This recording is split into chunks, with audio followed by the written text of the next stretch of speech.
अगर हम बात करें मुद्रास्फीति महंगाई की दर जो कल जिसकी घोषणा हुई वो 7.01%।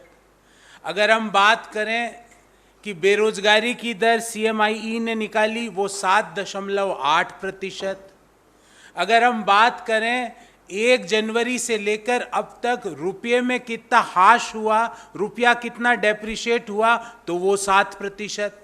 एक ज़माना था, हमारे साथ भी 7 का अंक चिपका था 2004 से 14, पर हमने उसको चिपकाया था GDP की विकास दर में। हमारी जो एवरेज ग्रोथ रेट है 2004 से 14 वो 7% से ज़्यादा रही थी। हमने भी 7 को लिया था, पर वो लिया था हमने देश की GDP विकास दर में, महंगाई की दर में नहीं, रुपये के हाश में नहीं, जो बेरोजगारी की दर में नहीं।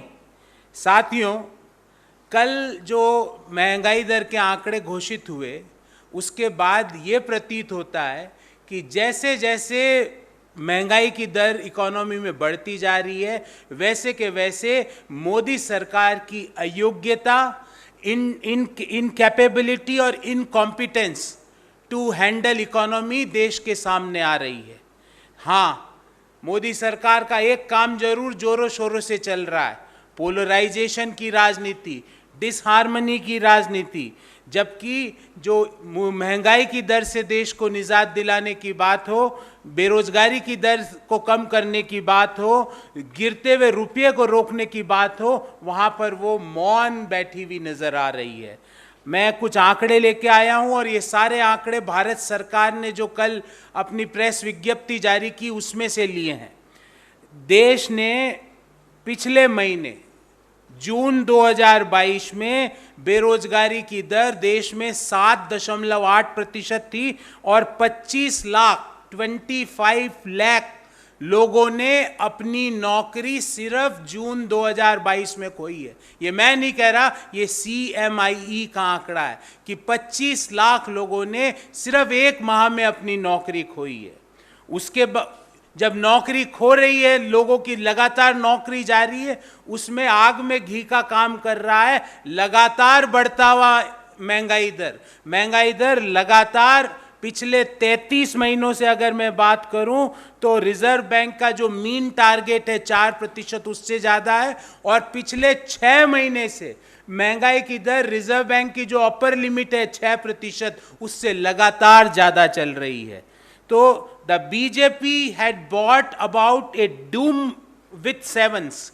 ये 7 का आंकड़ा उनके अभाग्य को, उनके अयोग्यता को दर्शाता है। जब रुपया डेप्रिशिएट करता है 7% लास्ट 6 मंथ्स में, रिटेल इन्फ्लेशन लगातार 7% से ज़्यादा बना हुआ है, अप्रैल में, मई में, जून में लगातार 7% से ज़्यादा बना हुआ, और बेरोजगारी की दर लगातार 7% से ज़्यादा और बढ़ती जा रही है महीने दर महीने।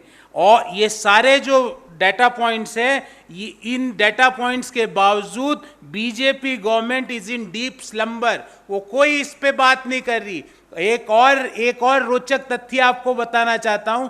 जब महंगाई का आंकड़ा आया कल 7.01% रिटेल महंगाई का, मुझे उम्मीद थी कि देश की वित्त मंत्री इसके बारे में कोई टिप्पणी करेगी, पर उन्होंने महंगाई के आंकड़ों को जारी होने के बाद 7 ट्वीट किए, और सारे ट्वीट उन्होंने नासा के फोटोज बताए देश को कि नासा में जो तारे हैं, सौर मंडल है, हवाएं हैं, वो कैसी चल रही है दूसरे ब्रह्मांड के दूसरे तारों पे, दूसरे ग्रहों पे। वित्त मंत्री जी, अच्छी बात है आपके ब्रह्मांड के दूसरी ग्रहों में आपको इंटरेस्ट है, मैं अच्छा लगा ये सुन के, पर हिंदुस्तान में आपका इंटरेस्ट क्यों नहीं है?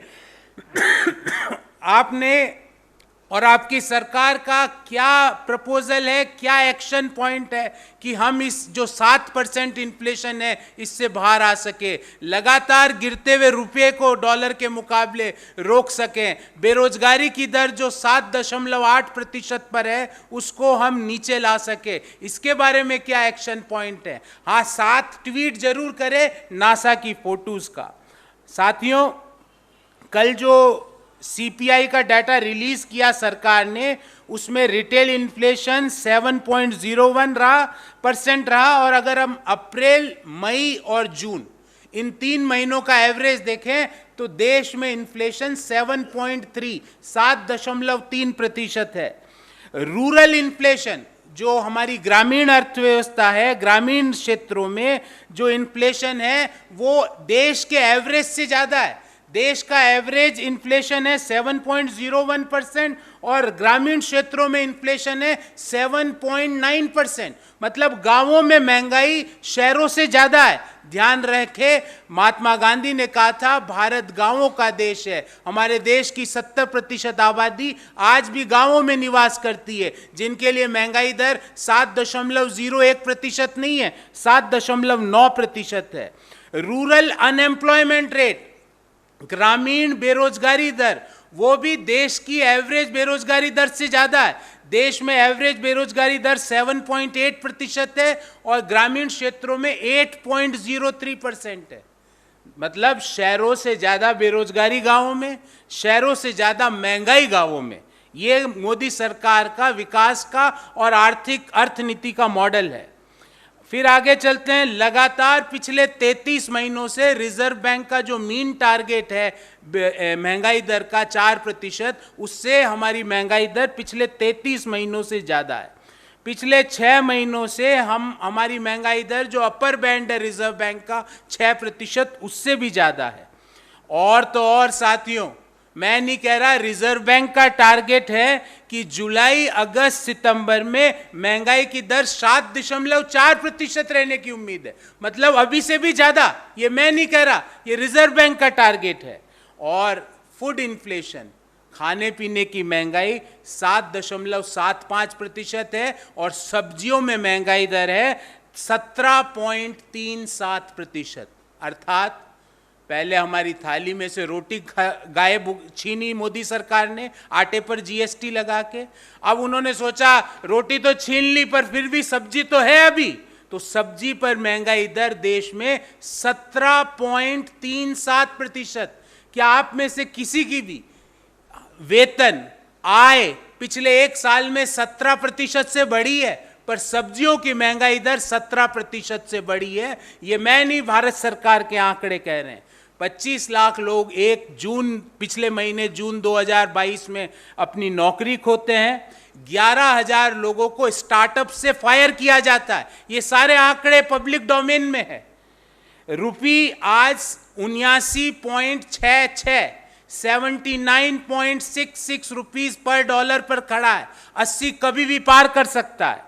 जीडीपी ग्रोथ रेट अपने निम्नतम लेवल्स पर रखी गई है।